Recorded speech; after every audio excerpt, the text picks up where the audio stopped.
जय प्रभुपाद जय प्रभुपाद प्रभुपाद जय प्रभुपाद जय श्रीला प्रभुपाद।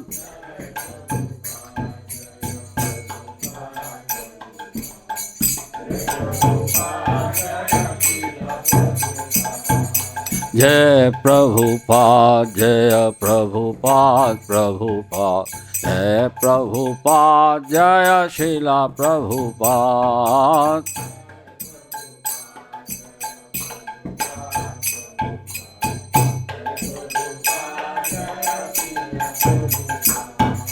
जय प्रभुपाद जय प्रभुपाद प्रभुपाद जय प्रभुपाद जय श्रीला प्रभुपाद।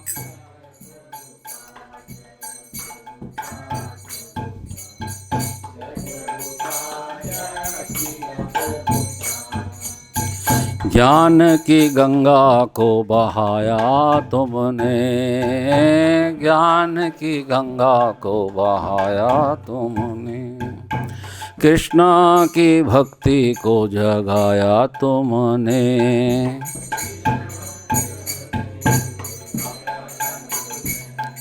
आपकी महिमा को करे सब याद, आपकी महिमा को करे सब याद। जय प्रभुपाद जय श्रीला प्रभुपाद जय प्रभुपाद।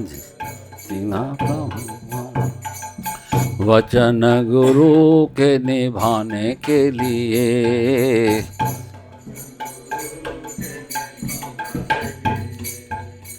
उठा लिया बीड़ा तुमने जाने के लिए।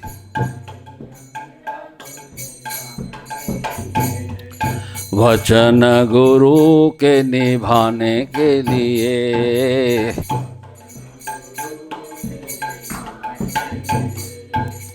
उठा लिया बीड़ा तुमने जाने के लिए।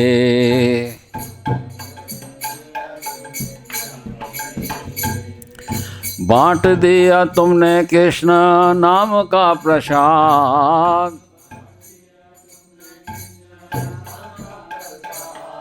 जय प्रभुपाद जय प्रभुपाद प्रभुपाद जय प्रभुपाद जय श्रीला प्रभुपाद। जय प्रभुपाद जय प्रभुपाद प्रभुपाद जय प्रभुपाद जय श्रीला प्रभुपाद।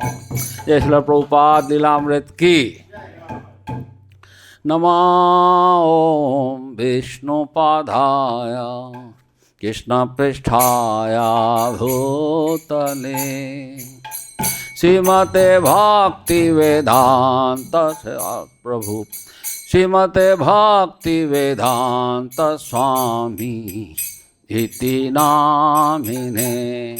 नमो ओम विष्णुपादाय कृष्ण पृष्ठाय भूतले भक्ति वेदांत स्वामी इति नामिने। नमस्ते सरस्वते देवे गौरवाणी प्रचारिणे निर्विशेष शून्यवादी पाश्चात देशतारिणे।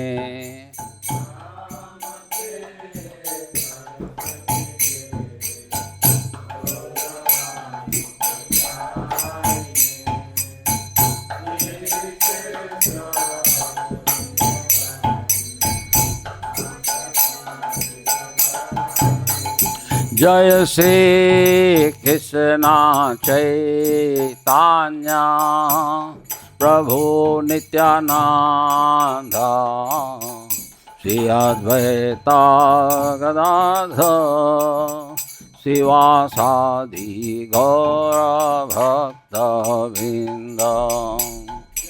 श्री कृष्ण चैतन्य प्रभु नित्यानंद श्री अद्वैत गदाधर शिवासादि गौर भक्तवृंद। हरे कृष्णा कृष्णा कृष्णा हरे हरे, हरे राम राम राम हरे हरे।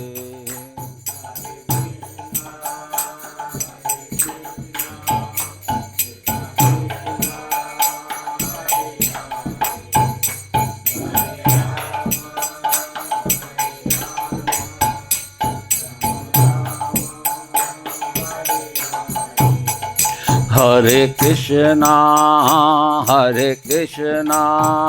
कृष्णा कृष्णा हरे हरे, हरे राम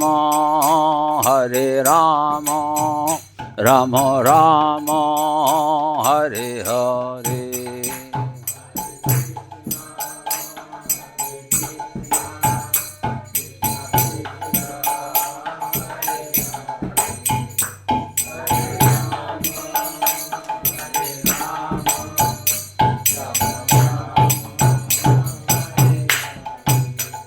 हरे कृष्णा कृष्णा कृष्णा हरे हरे, हरे राम राम राम हरे हरे।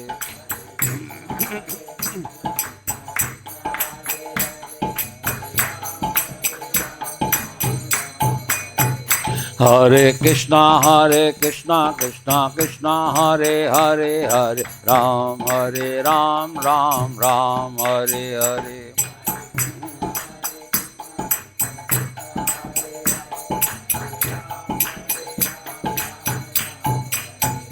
हरे कृष्णा कृष्णा कृष्णा हरे हरे, हरे राम राम राम हरे हरे।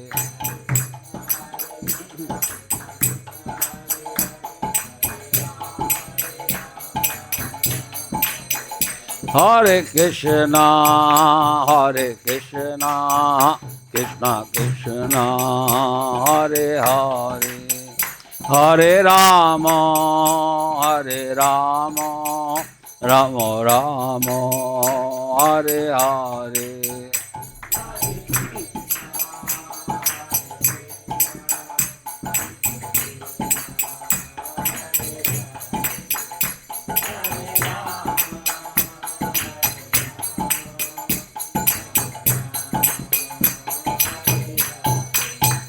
जय राधा श्याम सुंदर राधा श्याम सुंदर राधे।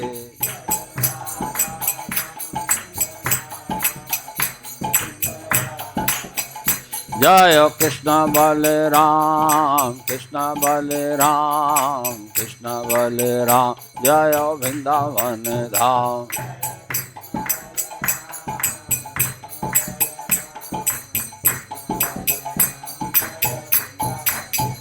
जय गौरनिताय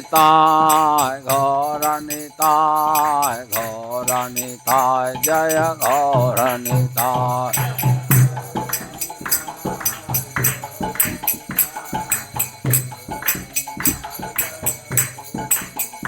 जय जय प्रभुपाद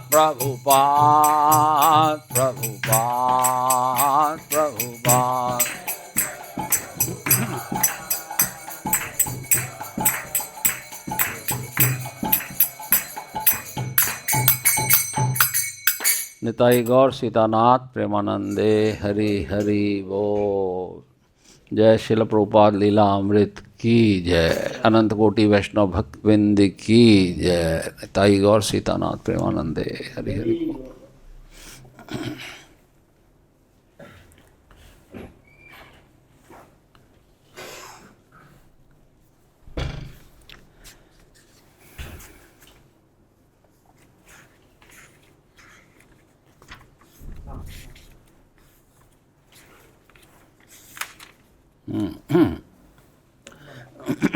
तो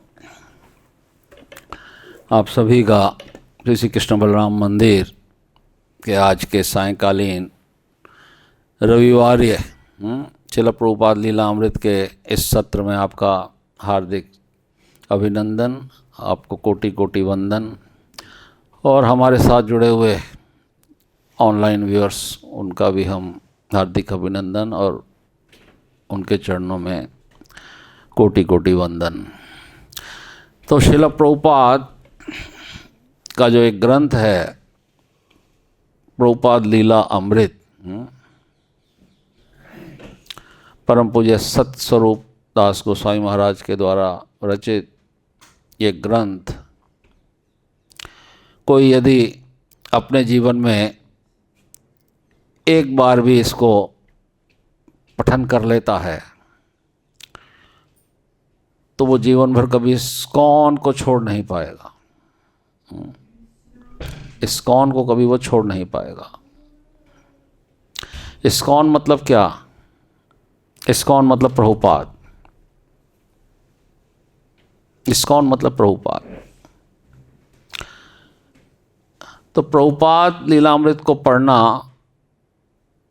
अपने आप में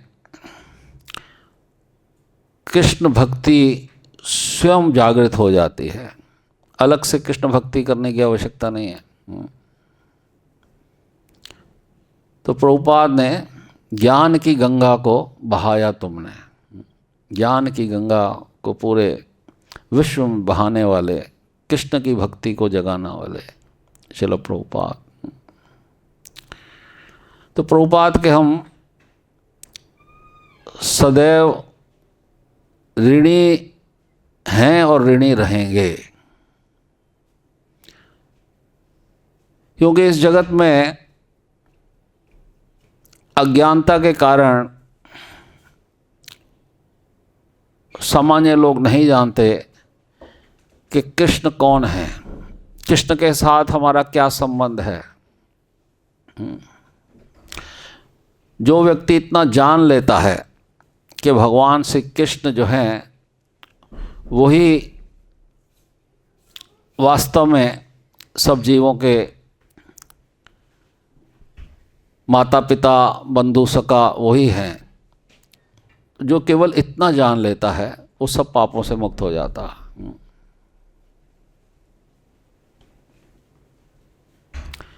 भगवान स्वयं कहते हैं भगवत गीता में, यो माम अजम अनादिम च वेत्ति लोक महेश्वरम असमूढ़ा समर्तेषु सर पापे प्रमुच्यते।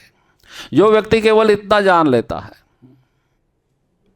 कि भगवान जो है यो माम अजम, अजन्मा है और अनादि है, उनका कोई कारण नहीं है, उनका कोई कारण नहीं। यो माम अजम अनादिम च वेत्ति लोक महेश्वरम। और ये जान लेता है कि भगवान श्री कृष्ण जो हैं वो सारे लोकों के महेश्वर हैं, महा सुप्रीम कंट्रोलर वही हैं। तो जो व्यक्ति इतना जान लेता है तो कहते हैं भगवान असमूढ़ा समर्तेषु, ये जो मृत्यु लोक है,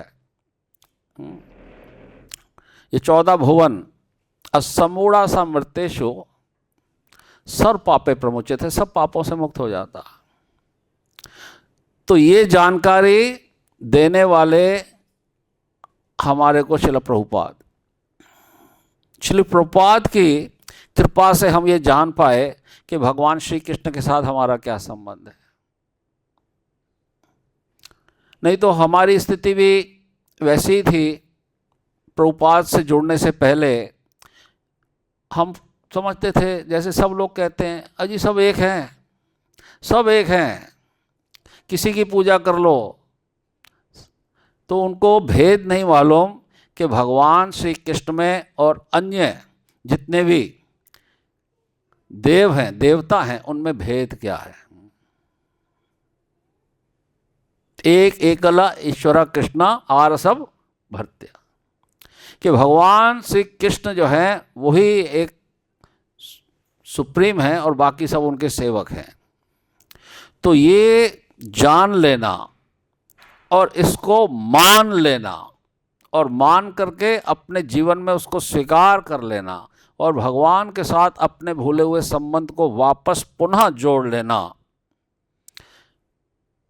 इतना करने मात्र से हम सारे पापों से मुक्त हो जाते हैं। केवल भगवान के साथ अपने संबंध को। और ये जो कृपा हुई है वो श्रील प्रभुपाद के द्वारा, श्रील प्रभुपाद के द्वारा। बड़े बड़े महर्षि, बड़े बड़े देवी देवता नहीं जानते कि वास्तव में भगवान कौन है। हमारी आपकी बात तो छोड़ दीजिए, वो भी नहीं जानते।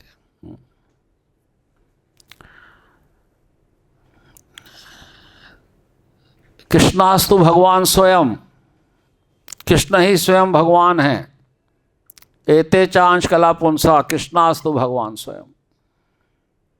तो ऐसे प्रभुपाद जिन्होंने भगवान की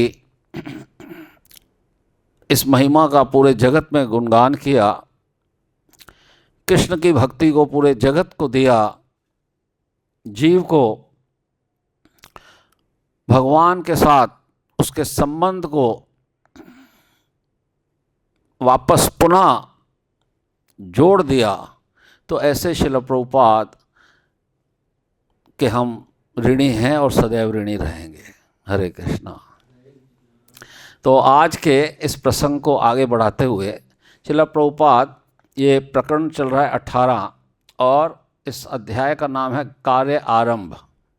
तो कार्य आरंभ प्रभुपाद पहुँचे हैं। आप जानते हैं सभी कि श्रील प्रभुपाद 1965 में यहाँ से जलदूत के द्वारा अमेरिका की उन्होंने यात्रा प्रारंभ की और सन 1965 में उनकी आयु 70 वर्ष की हो गई थी। 70 वर्ष की आयु में प्रभुपाद ने गुरु के वचनों को निभाने के लिए पश्चिम देशों में गौरवाणी का प्रचार करने के लिए श्रील प्रभुपाद यहाँ से जलदूत में उन्होंने प्रस्थान किया। और किस प्रकार से वहाँ उन्होंने संघर्ष किया, किस प्रकार से उन्होंने भगवान के इस वाणी को प्रचार करने के लिए संघर्ष किया, वो यहाँ पर अभी प्रसंग चल रहा है। तो आज हम इसको प्रारंभ करते हैं और यथासंभव जितना होगा उसको हम समझने का प्रयास करेंगे। तो पिछले सप्ताह जो यहाँ पर श्रीमान सर्व साक्षी प्रभु जी ने प्रवचन दिया था पिछले रविवार को, तो हम उससे आगे चलते हैं। लोन सोलोमन कह रहे हैं, यहाँ से प्रारंभ करते हैं। लोन सोलोमन प्रभुपाद के संपर्क में आए हुए ये व्यक्ति होंगे। लोन सोलोमन उनका नाम है। तो वो क्या कह रहे हैं इसको हम सुनते हैं। मैं आध्यात्मिक केंद्रों की खोज में था, ऐसा स्थान जहाँ कोई जा सकता हो, ऐसे स्थानों की नहीं जो स्टोर की तरह हो, जहाँ उन्हें चले जाने को कहा जाता हो, वरन ऐसे स्थानों की जहां आप लोगों से वास्तव में बात कर सकें और यह समझने का प्रयत्न कर सकें कि चरम सत्य क्या है। मैं स्वामी जी के स्थान पर जाता, यह जानते हुए कि वह निश्चय ही एक आध्यात्मिक केंद्र है। वहाँ निश्चय ही कोई चीज़ थी। मैं नशीली दवाओं के सेवन का अभ्यस्त हो गया था और इस धारणा से शुद्ध था कि मैं जरूर ईश्वर हूँ या अपनी वास्तविक स्थिति से कई गुना ऊपर कोई बहुत महत्वपूर्ण व्यक्ति हूँ। वास्तव में मैं बहुत दुखी था और इस भारी दुख के कारण मानसिक दृष्टि से विक्षिप्त हो गया था और जब भी मेरा मन करता मैं उनसे मिलने के लिए बेधड़क चला जाता। उनकी बैठकों में जाना मेरे लिए निश्चित नहीं था, किंतु उनसे मिलने में बार बार जाता। एक बार मैं उनके पास आया और मैंने रात वहीं बिताई। स्टोर फ्रंट में सोने के लिए मेरा सदैव स्वागत होता। मैं स्वामी जी को दिखाना चाहता था कि मेरी स्थिति कितनी दयनीय है, जिससे वे मेरे लिए निश्चित रूप से कुछ करें। उन्होंने कहा कि मैं उनके साथ मिल जाऊं और तब वे मेरी समस्याओं का समाधान खोज सकेंगे, पर इसके लिए मैं तैयार नहीं था। वस्तुतः यौनाचार में डूबा था और मैं जानना चाहता था कि अवैध यौनाचार से उनका क्या आशय था, उनकी क्या परिभाषा थी। उन्होंने मुझसे कहा कि वैवाहिक संबंध के बाहर यौनाचार अवैध यौनाचार है, किंतु मैं उनके उत्तर से संतुष्ट नहीं हुआ। मैंने और अधिक विस्तार की मांग की। उन्होंने कहा कि जो उत्तर उन्होंने दिया था उस पर पहले मैं विचार करूं और अगले दिन उसके पास फिर जाऊं तो वे अधिक विस्तार करेंगे। मैं उनके पास एक लड़की के साथ गया। स्वामी जी द्वार पर आए और बोले, मैं बहुत व्यस्त हूँ, मेरे पास काम है, अनुवाद का काम है, मैं इस समय तुमसे बात नहीं कर सकता। तो केवल वही अवसर था जबकि उन्होंने मेरा पूरा आतिथ्य सत्कार नहीं किया, मुझ पर ध्यान नहीं दिया और मेरे सारे प्रश्नों के उत्तर नहीं दिए। इसलिए मैं उस लड़की के साथ वहाँ से तुरंत चला गया। उनका यह समझना सही था कि मैं केवल उस लड़की को प्रभावित करने के लिए उनसे मिलने गया था। वे बिल्कुल समझ गए और मेरे इस प्रकार के सहचर्य को उन्होंने अस्वीकार कर दिया।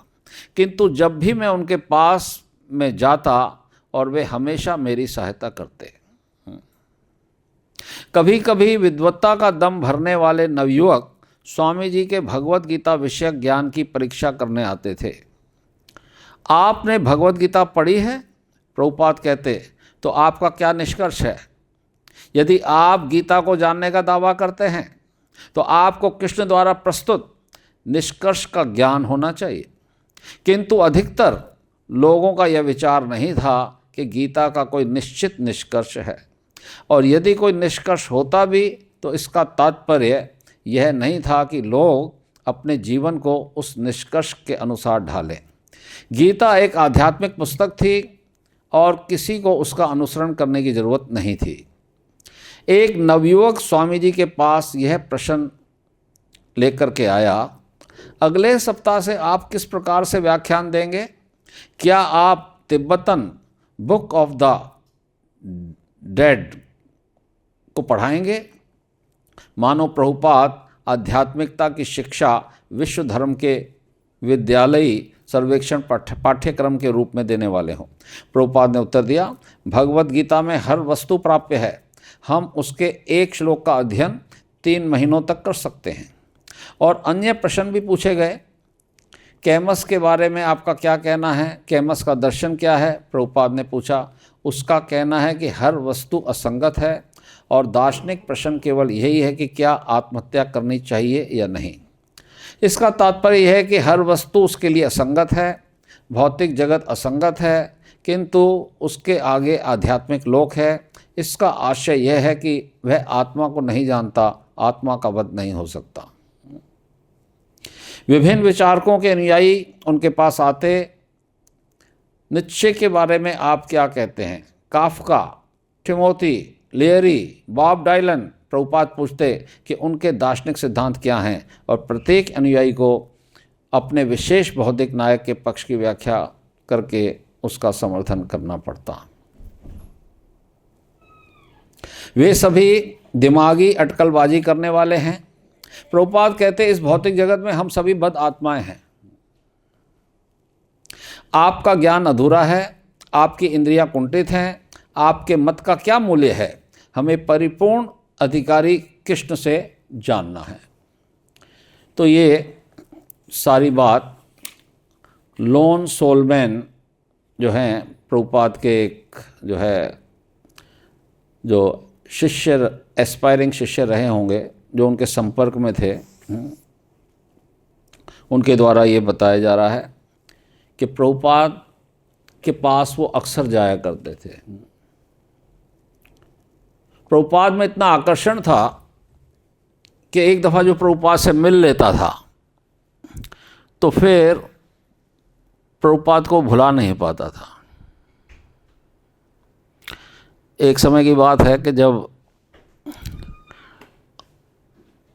मैं दिल्ली में रहता था, ये बात है सन 2000 की, तो हम शुरुआत में जब राधा पारसारथी मंदिर गए ईस्ट ऑफ कैलाश, तो उस समय तक हमको कुछ मालूम नहीं था कि भगवान श्री कृष्ण जो हैं वो ही सर्वोपरि हैं। लेकिन मंदिर गए, लेकिन मंदिर के साथ साथ वहाँ पर एक म्यूज़ियम के हमने दर्शन किए। मतलब म्यूज़ियम क्या, एक प्रभुपाद का पूरा वो चलता था, उसमें एक प्रभुपाद की वीडियो दिखाई जाती थी और प्रभुपाद जो है उसमें दामोदर मंदिर से बाहर निकल रहे हैं और प्रभुपाद को पूरा दिखाया जाता था और प्रभुपाद उसमें उस कविता के बारे में बोल रहे हैं कि आप जो हैं परम योगी हैं, आप मेरे को जैसे नचाना चाहते हैं नचाइए, मैं आपके हाथ में कठपुतली हूँ।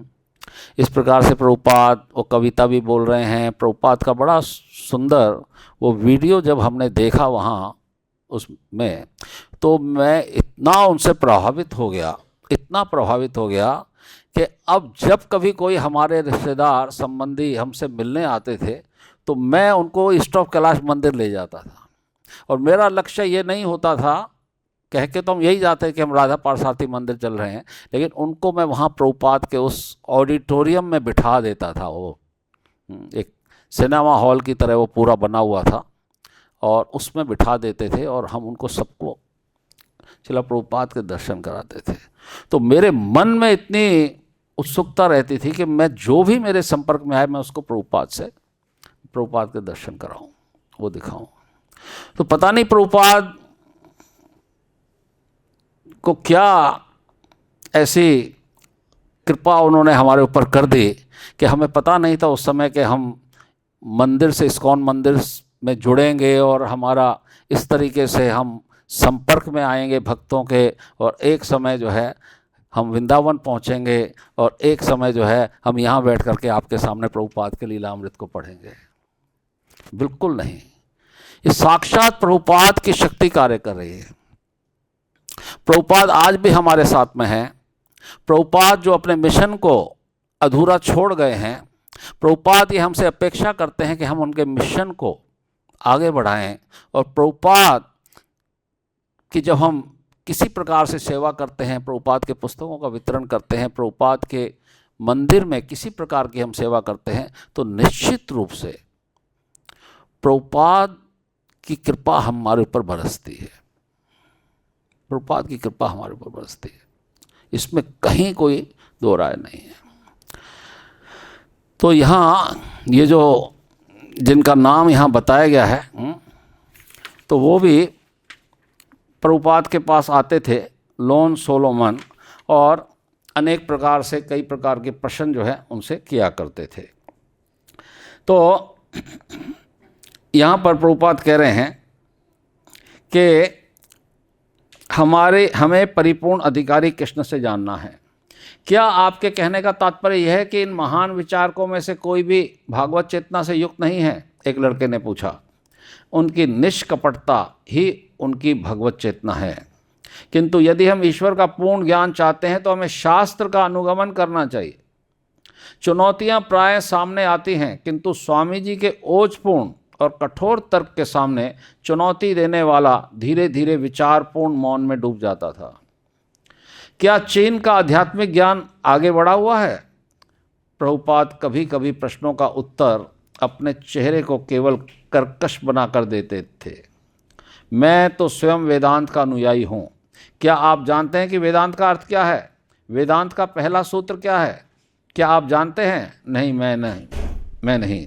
तब आप वेदांत के बारे में बात कैसे कर सकते हैं? वेदेश्च सर्वेर अहम एव वेद्य। कृष्ण कहते हैं कि वेदांत का लक्ष्य वही है, इसलिए यदि आप वेदांती हैं तो आपका कृष्ण भावना भावित होना जरूरी है। बुद्ध के विषय में आप क्या कहते हैं? क्या आप उनके अनुयायी हैं? नहीं, आप केवल बात करते हैं, आप अनुसरण क्यों नहीं करते? कृष्ण के अनुयायी बने, ईसा मसीह के अनुयायी बने, बुद्ध के अनुयायी बने, किंतु केवल बात करके न रह जाएं। यह तो ईसाई मत जैसा ही लगता है। यह उससे भिन्न कैसे है? यह वही है भगवत प्रेम। किंतु ईसाई किसे कहते हैं? अनुयायी कौन है? बाइबल शिक्षा देती है तू किसी का वध नहीं करेगा, किंतु सारे संसार में ईसाई वध करने में निपुण हैं। क्या आप यह बात जानते हैं? मैं समझता हूँ कि ईसाई कहते हैं कि ईसा मसीह ने हमारे पापों के लिए अपने प्राणों का त्याग किया, तो आप अब भी पाप क्यों कर रहे हैं? तो इस प्रकार से अनेक प्रकार के तर्क और वितर्क प्रभुपाद के साथ बहुत से लोग वहाँ आकर के करते थे। प्रभुपाद कहते थे कि जब बाइबल में लिखा गया है कि आप किसी का वध नहीं करेंगे, तो आप क्यों मांसाहार करते हैं? तो वहाँ के लोग क्या जवाब देते थे? वो कहते थे बाइबल में जो लिखा है वो लिखा है कि भाई आप किसी मनुष्य का वध नहीं करेंगे। वो अपने हिसाब से उसको मोड़ लेते थे बात को, मनुष्य का वध नहीं करेंगे। ईसा मसीह, ये उनका कहने का तात्पर्य ये था। तो प्रभुपाद फिर कहते थे कि भाई अगर ईसा मसीह का ये कहने का तात्पर्य है कि आप मनुष्य का वध नहीं करेंगे, तो फिर प्रभुपाद ने किलिंग शब्द क्यों लिखा है? किलिंग मतलब फॉर ऑल लिविंग बीइंग्स। अगर मनुष्य के लिए लिखना होता तो फिर प्रभुपाद क्या, वो ईसा मसीह क्या वर्ड यूज करते? मर्डर। तो इस तरीके से प्रभुपाद जो है अपने तर्कों से सामने वाले को जो है एकदम पराजित कर देते थे, एकदम पराजित कर देते थे। तो इस प्रकार से यहाँ पर वही बात आ रही है कि यह तो ईसाई मत जैसा ही लगता है, यह उससे भिन्न कैसे है? यह वही है भगवत प्रेम, किंतु ईसाई किसे कहते हैं? अनुयायी कौन है? बाइबल शिक्षा देती है कि तू किसी का वध नहीं करेगा, किंतु सारे संसार में ईसाई वध करने में निपुण हैं। क्या आप यह बात जानते हैं? मैं समझता हूं कि ईसाई कहते हैं कि ईसा मसीह ने हमारे पापों के लिए अपने प्राणों का त्याग किया, तो आप अब भी पाप क्यों कर रहे हैं? चलो प्रभुपाद, क्यों पाप कर रहे हो जब ईसा मसीह ने अपने प्राणों का त्याग किया? प्रभुपाद अमेरिका के लिए अजनबी थे, तो अमेरिका वासी परम पूर्ण के विषय में अजनबी थे। प्रभुपाद अमेरिका के लिए अजनबी थे और अमेरिकन्स जो हैं वो परम पूर्ण यानी भगवान के विषय में अजनबी थे। जब भी कोई उनसे मिलने आता तो वे समय नष्ट न करते, वे दर्शन, प्रज्ञा और तर्क की बात करते। वे अनिश्वरवाद और निराकारवाद के विरुद्ध निरंतर तर्क करते। वे ईश्वर के अस्तित्व और कृष्णा भावनामृत की सार्वभौमिकता को सिद्ध करने के लिए बलपूर्वक बोलते। सभी प्रकार के प्रश्नों और दार्शनिक विचारों का सामना करते हुए वे दिन रात उत्साहपूर्ण ढंग से वार्ता में लगे रहते। कितना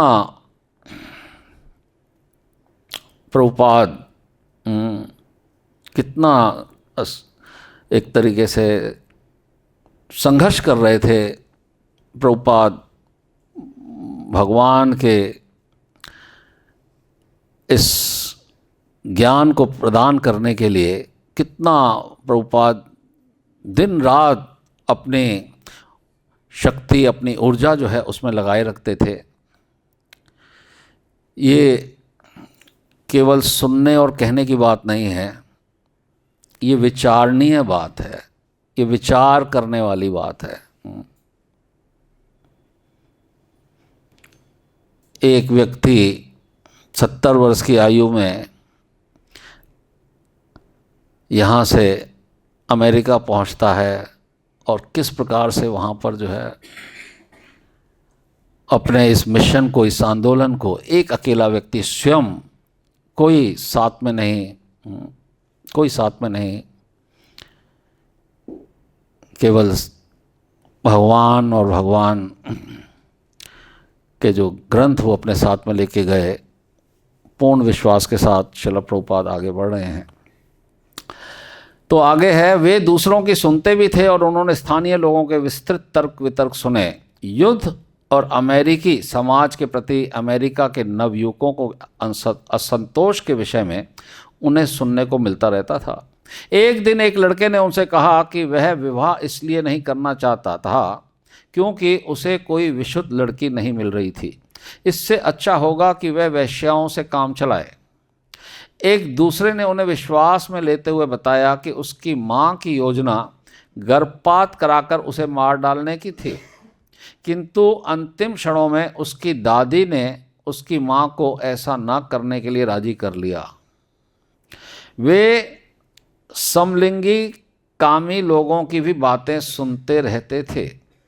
किसी ने उन्हें बताया कि न्यूयॉर्क में एक ऐसा भी समुदाय था जो गर्भपात से प्राप्त भ्रूणों का मांस खाने का शौकीन था।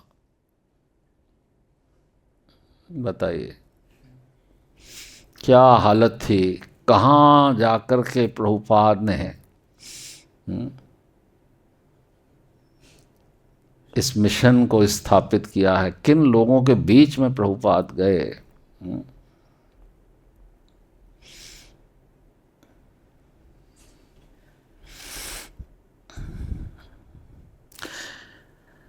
और ऐसे हर मामले में प्रभुपाद सही स्थिति बताते।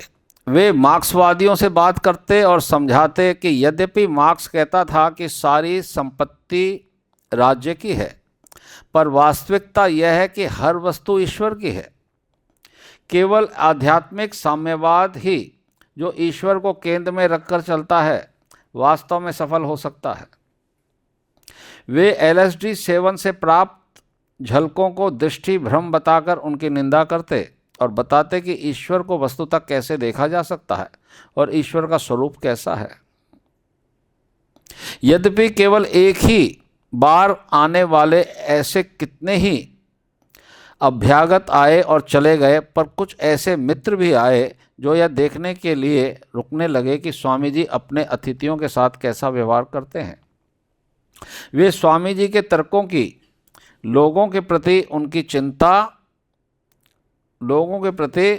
चिंता की और कृष्ण के प्रति उनके समर्पण की सराहना करने लगे। ऐसा लगता था कि स्वामी जी सचमुच जानते थे कि लोगों की सहायता कैसे की जाए और वे लोगों की समस्याओं के समाधान के रूप में निरपवाद रूप से कृष्ण भावनामृत का मार्ग बताते, जहाँ तक लोग उस पर चल सकें। कुछ लोग स्वामी जी के संदेश को हृदय से ग्रहण करने लगे। Purity is the force. जहाँ प्योरिटी होती है वहाँ शक्ति काम करती है, भगवान की शक्ति काम करती है।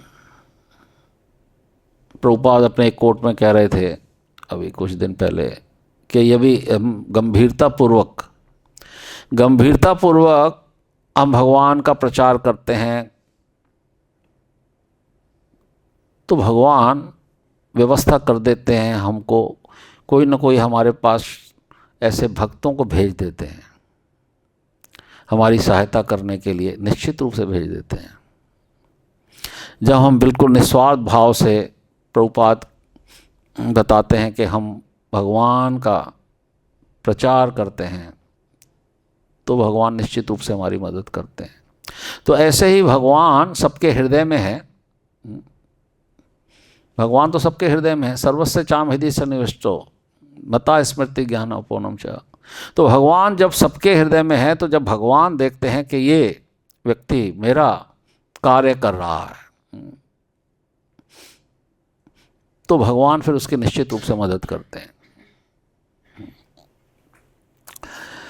तो कुछ लोग स्वामी जी के संदेश को हृदय से ग्रहण करने लगे। हम अपनी सोसाइटी को इस्कॉन के नाम से पुकारेंगे। प्रभुपाद विनोदपूर्ण भाव से हंस पड़े थे जब उन्होंने पहल यह नाम गढ़ा था, इस्कॉन। जब प्रभुपाद के मुख से पहली बार ये नाम निकला था, कौन जानता था कि विश्व में जो है इस्कॉन एक इतना बड़ा एक ऑर्गेनाइजेशन बनने जा रहा है। कोई नहीं जानता था। बावरी पर रहते हुए उन्होंने अपनी सोसाइटी के संस्थापन के संबंध में कानूनी कार्रवाई आरंभ कर दी थी, किंतु कानूनी कार्रवाई आरंभ करने के पूर्व भी वे अपने international society for Krishna consciousness, अंतर्राष्ट्रीय कृष्णा भावनामृत संघ के विषय में बातें करते रहते थे। और इस तरह यह नाम भारत को लिखे गए पत्रों में और विलेज वॉइस पत्रिका में प्रकट हो चुका था। एक मित्र ने एक ऐसा नाम सुझाया था जो पश्चिम के लोगों के लिए अधिक परिचित लगता। वह नाम था international society for God consciousness, किंतु प्रभुपाद का आग्रह कृष्णा कॉन्शियसनेस पर था। गॉड, ईश्वर नाम अस्पष्ट था, जबकि कृष्ण यथार्थ और वैज्ञानिक था। गॉड कॉन्शियसनेस, ईश्वर भावनामृत, आध्यात्मिक दृष्टि से कमजोर और कम व्यक्तित्व था, और यदि पाश्चात्य लोग नहीं जानते कि कृष्ण ही ईश्वर हैं तो अंतर्राष्ट्रीय कृष्ण भावनामृत संघ हर कस्बे, हर गांव में उनकी महिमा को फैलाकर उन्हें बताएगा। ये बहुत ही महत्वपूर्ण जो प्रभुपाद ने ये निर्णय लिया, ये निर्णय लेना अपने आप में बहुत ही महत्वपूर्ण है। कोई भी एक व्यक्ति अकेला जो पूरे विश्व के एक पश्चिम देश में, अमेरिका जैसे देश में गया हुआ है, वहाँ औरों के सुझाव से प्रभावित हो सकता था और अपनी सोसाइटी का नाम international society for God consciousness रख सकता था। लेकिन प्रभुपाद बिल्कुल अपने निर्णय से बिल्कुल हिले नहीं। ये आप देखिए, ये कोई साधारण बात नहीं है। अगर गॉड कॉन्शियसनेस बात लिखा होता हमारी सोसाइटी का तो आज इसका स्वरूप कुछ और होता। फिर गॉड मानने वाले पता नहीं कितने अलग अलग गॉड्स को लेकर के आ जाते और हमारी संस्था का स्वरूप ही बदल जाता। लेकिन प्रभुपाद ने उस समय जो नाम दिया, international society for Krishna consciousness, कृष्णास्तु भगवान स्वयं। तो अंतर्राष्ट्रीय कृष्ण भावना संघ हर कस्बे, हर गांव में उनकी महिमा को फैलाकर उन्हें बताएगा। कृष्णा कॉन्शियसनेस शब्द भक्ति वेदांत स्वामी का 16वीं शताब्दी में रचित शीला रूप गोस्वामी की पद्यावली के एक वाक्यांश कृष्ण भक्ति रस भावित का अपना रूपांतर था, जिसका अर्थ है कृष्ण की भक्ति संपन्न करने के मधुर रस में निमग्न रहना। किंतु इस्कॉन को एक लाभ न कमाने वाले कर मुक्त धर्म के रूप में विधिवत पंजीयन के लिए धन और एक वकील की आवश्यकता थी। अब इस सोसाइटी को पंजीकृत कराना है और वो भी विदेश में, उसके लिए धन भी चाहिए और एक एडवोकेट भी चाहिए, एक वकील भी चाहिए। कार्ल एयरजेंस ने धार्मिक, राजनीतिक, सामाजिक, कल्याणकारी संगठनों के निर्माण का कुछ अनुभव प्राप्त कर लिया था। जब वह बावेरी में प्रभुपाद से मिला था तो उनकी सहायता करने को वह राजी हो गया था। उसने अपने वकील स्टीफेन गोल्डस्मिथ से संपर्क कर लिया था। स्टीफेन गोल्डस्मिथ जो एक यहूदी नवयुवक वकील था और जिसके पत्नी और 2 बच्चे थे तथा पार्क एवेन्यू में जिसका कार्यालय था, आध्यात्मिक आंदोलनों में रुचि रखता था। जब कार्ल ने उसे प्रभुपाद की योजनाओं के बारे में बताया तो वह तत्काल एक भारतीय स्वामी के लिए एक धार्मिक संस्था स्थापित करने के विचार से आकर्षित हुआ। वह 26 सेकंड एवेन्यू में प्रभुपाद से मिला और दोनों ने संस्थापन, कर मुक्ति, प्रभुपाद की अप्रवासन स्थिति और कृष्ण भावनामृत के विषय में विचार विनिमय किया। गोल्डस्मिथ प्रभुपाद से कई बार मिला। एक बार वह अपने बच्चों को साथ लाया जिन्हें स्वामी जी द्वारा तैयार किया हुआ सूप बहुत पसंद आया। सूप पिलाया प्रभुपाद ने गोल्डस्मिथ के परिवार वालों को, बच्चों को। ऐसा सूप पिलाया कि बस सोसाइटी पंजीकृत हो गई, सोसाइटी रजिस्टर्ड हो गई अमेरिका में। अपने हाथों से बनाकर प्रभुपाद ने क्या पिलाया होगा, ये प्रभुपाद जानते हैं। हाँ। तो स्वामी जी द्वारा तैयार किया हुआ सूप बहुत पसंद आया। वह उनकी शाम की कक्षाओं में आने लगा और जहां वह श्रोता मंडली में प्राय अकेला गैर हिप्पी सदस्य होता था, एक शाम को सारी कानूनी कार्रवाई पूरी कर लेने और पंजीकरण की प्रक्रिया के लिए तैयार होकर गोल्डस्मिथ नई सोसाइटी के न्यासियों के हस्ताक्षर प्राप्त करने के लिए प्रभुपाद के व्याख्यान और कीर्तन में आया, लिस्ट लेकर के। जुलाई 11 प्रभुपाद व्याख्यान दे रहे हैं। गोल्डस्मिथ पतलून, कमीज और टाई पहने हुए दरवाजे के निकट फर्श पर बैठा हुआ है। पड़ोस में हो रहे और विचलित करने वाले शोर के बावजूद ध्यानपूर्वक व्याख्यान सुन रहा है। प्रभुपाद समझा रहे हैं कि विद्वान लोग किस तरह भगवत गीता की अभक्तिपूर्ण व्याख्याओं द्वारा अबोध जनता को बहकाया करते हैं, और अब वकील की सामान्य उपस्थिति के स्वीकृत स्वरूप और मानो गोल्डस्मिथ का ध्यान और अच्छी तरह आकृष्ट करने हेतु वे व्याख्यान के विषय के माध्य उसका परिचय प्रस्तुत करते हैं। मैं आपको एक जीता जागता उदाहरण दूंगा कि चीज़ों की गलत व्याख्या किस तरह की जाती है। ठीक उसी तरह जैसे हमारे अध्यक्ष श्रीमान गोल्डस्मिथ जानते हैं कि दक्ष वकील अपनी व्याख्याओं द्वारा किस तरह कई चीज़ें कर सकते हैं। जब मैं कलकत्ता में था तो सरकार ने किराया टैक्स संबंधी एक कानून बनाया और एक दक्ष वकील ने अपनी व्याख्या द्वारा उसका पूरा अर्थ ही बदल दिया। सरकार को फिर से नया कानून बनाना पड़ा क्योंकि इस वकील की व्याख्या द्वारा सरकार के आशय पर पानी फिर गया था। अतः हम यहाँ कृष्ण के उद्देश्य को, जिसके लिए गीता का निर्माण हुआ था, नष्ट करने के लिए नहीं इकट्ठे हुए, लेकिन अनधिकृत व्यक्ति कृष्ण के उद्देश्य को विफल करने में लगे हैं, अतः यह अनधिकृत है। तो अब श्रील प्रभुपाद प्रवचन दे रहे हैं और गोल्डस्मिथ बैठे हैं जो एडवोकेट हैं। तो प्रभुपाद ने अपना ध्यान जो है उन पर केंद्रित किया और उनको अपने प्रवचन में, है ना, ये बताने का प्रयास किया कि किस प्रकार से जगत में लोग अपने एक तर्क वितर्क से जो सही बात को जो है गलत साबित कर देते हैं। तो प्रभुपाद चाहते थे कि भगवान जो कृष्ण का जो ज्ञान है ये सबके सामने यथारूप प्रस्तुत हो। तो ये अच्छा, श्रीमान गोल्डस्मिथ, आप कोई भी प्रश्न पूछ सकते हैं। श्री गोल्डस्मिथ खड़े होते हैं और वहां एकत्रित लोगों को आश्चर्यचकित करते हुए एक संक्षिप्त घोषणा करते हैं जिसमें स्वामी जी के नए धार्मिक आंदोलन के पंजीकरण के दस्तावेज पर हस्ताक्षरकर्ताओं की मांग करते हैं। अब वहां पर वो खड़े होकर के एक घोषणा करते हैं कि स्वामी जी के नए धार्मिक आंदोलन के पंजीकरण के दस्तावेज पर जो हस्ताक्षरकर्ताओं की मांग करते हैं कि इस सोसाइटी का कौन कौन मेंबर बनेगा। अचानक से ही वो खड़े हो जाते हैं और बोलते हैं साइन चाहिए मेरे को सबके, तभी सोसाइटी जो है पंजीकृत होगी। एक व्यक्ति से सोसाइटी पंजीकृत नहीं होती, तो नंबर ऑफ मेंबर्स होने चाहिए। प्रभुपाद वे यहाँ उपस्थित हैं, आप उनके पते अभी ले सकते हैं। जो प्रभुपाद ने भी तुरंत कहा कि ये सब उपस्थित हैं, जो मेंबर्स हैं, आप इनके सब एड्रेस वगैरह ले सकते हैं। श्री गोल्डस्मिथ, मैं अभी ले सकता हूँ? हाँ।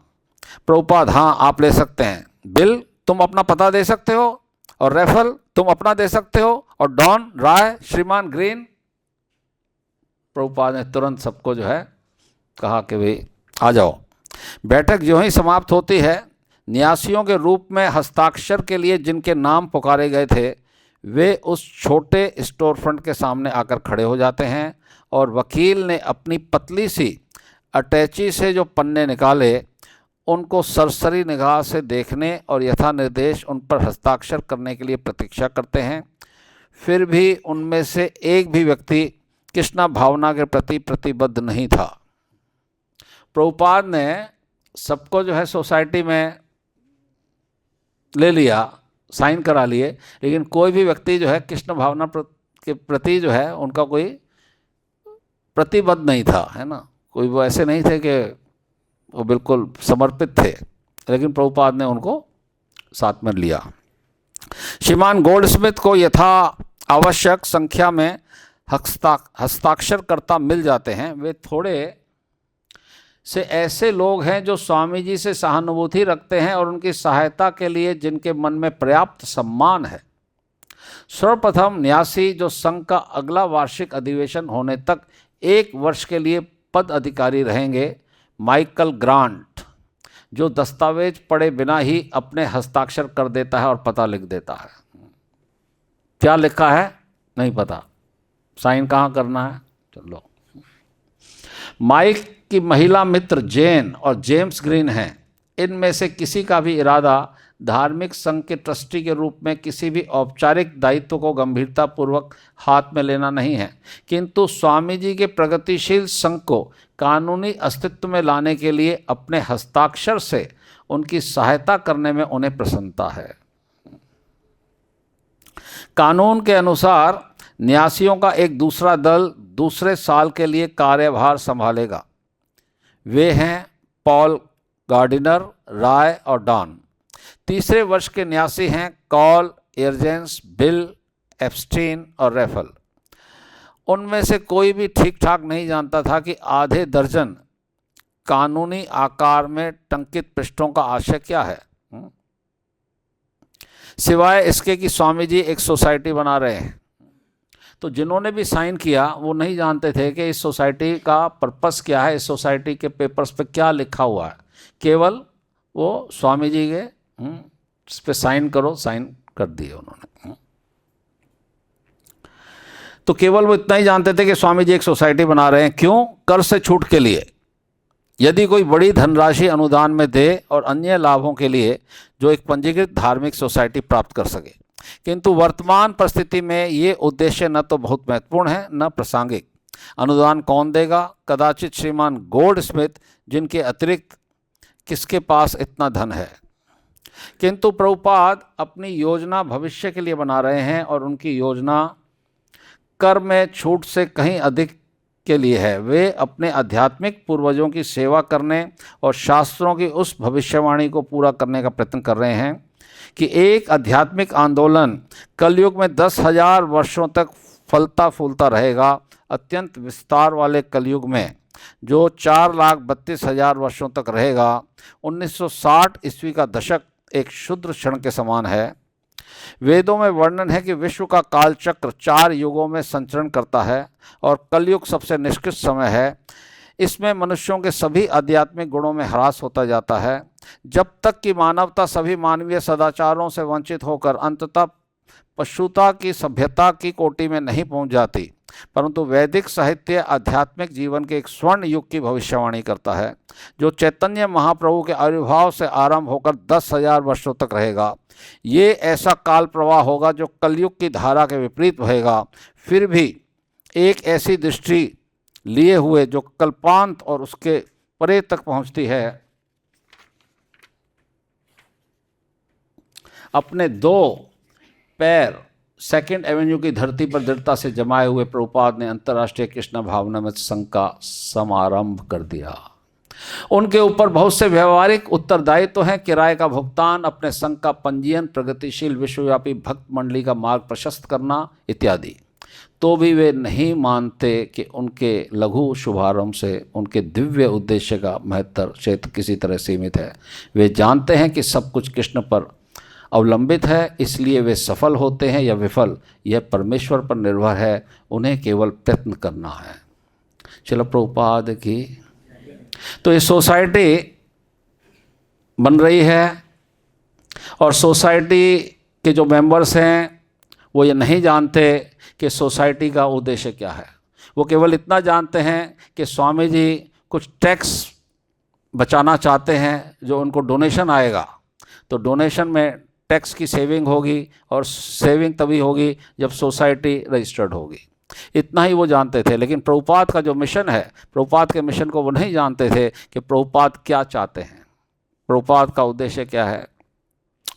तो ये जो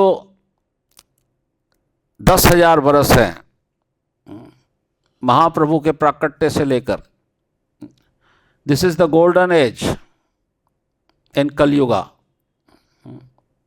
10,000 ईयर्स, 10,000 वर्ष, ये कलयुग में सतयुग है।